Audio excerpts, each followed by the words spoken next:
कोविड-19 महामारी पूरे विश्व में फैल गई है और मार्च के मध्य तक यह चीन से सभी यूरोपीय देशों में फैल गई है। डब्ल्यूएचओ ने कहा है कि चीन नहीं बल्कि यूरोपीय देश कोरोना वायरस के ऊपरी केंद्र हैं। कोविड-19 कोरोना वायरस ध्रुवीय क्षेत्रों को छोड़कर पूरी दुनिया में फैल गया है। घातक वायरस का ऊपरी केंद्र पहले चीन का वुहान शहर था। वहां से यह हर देश में फैल गया और इसके अलावा अराजकता भी पैदा हुई। वायरस की उत्पत्ति चीन के वुहान शहर के समुद्री खाद्य बाजार से मानी जाती है, लेकिन अब तक इसके बारे में कोई सबूत नहीं मिले हैं।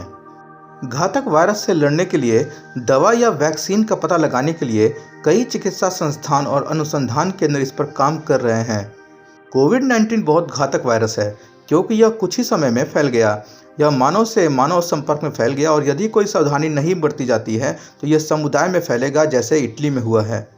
प्रारंभिक अवस्था में कोई सावधानी नहीं बरती गई और यह सभी में बहुत जल्दी और तेजी से एक दूसरे में फैल गया और इस प्रकार समुदाय में फैल गया।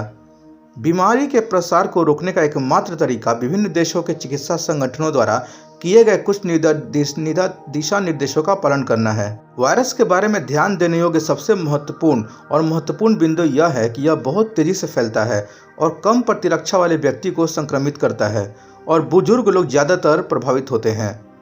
यह वायरस कम प्रतिरक्षा वाले लोगों और बुजुर्गों लोगों तक सीमित नहीं है, लेकिन कोई भी इससे प्रभावित हो सकता है।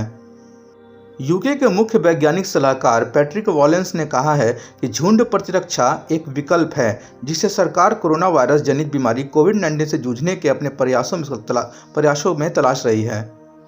इसका उद्देश्य कोविड-19 से मरने के जोखिम वाले कम से कम आबादी के सदस्यों के बीच प्रतिरक्षा का निर्माण करना होगा। कोविड-19 के प्रसार को रोकने के लिए देशों में लॉकडाउन है। रणनीति को अलगाव की रणनीति के रूप में जाना जाता है। ब्रिटेन के मंत्री ने अपने कई भाषणों में कहा है कि वे हर्ड इम्यूनिटी यानी कि झुंड रणनीति का उपयोग करने की कोशिश कर रहे हैं। क्या है हर्ड इम्यूनिटी यानी झुंड प्रतिरक्षा? क्या है झुंड प्रतिरक्षा यानी हर्ड इम्यूनिटी? इसे झुंड प्रभाव, सामुदायिक प्रतिरक्षा, जनसंख्या प्रतिरक्षा या सामाजिक प्रतिरक्षा भी कहा जाता है। संक्रामक रोग से अप्रत्यक्ष संरक्षण का एक रूप है जो तब होता है जब आबादी का एक बड़ा प्रतिशत किसी संक्रमण के प्रति प्रतिरक्षा बन जाता है, चाहे वह पिछले संक्रमण या टीकाकरण के माध्यम से हो। इस प्रकार यह उन व्यक्तियों के लिए सुरक्षा का एक उपाय है जिनकी शारीरिक प्रतिरक्षा कम है। जिस जनसंख्या का एक बड़ा हिस्सा रोग प्रतिरोधक क्षमता रखता है, ऐसे लोगों को रोग संचरण में योगदान करने की संभावना नहीं है। संक्रमण की श्रृंखलाएं बाधित होने की अधिक संभावना होती है, जो या तो बीमारी के प्रसार को रोकती है या धीमा कर देती है। एक समुदाय में प्रतिरक्षा व्यक्तियों का अनुपात जितना अधिक होगा, गैर प्रतिरक्षित व्यक्तियों की संभावना उतनी ही कम होगी, जो गैर प्रतिरक्षित व्यक्तियों को संक्रमण से बचाने में मदद करेगा।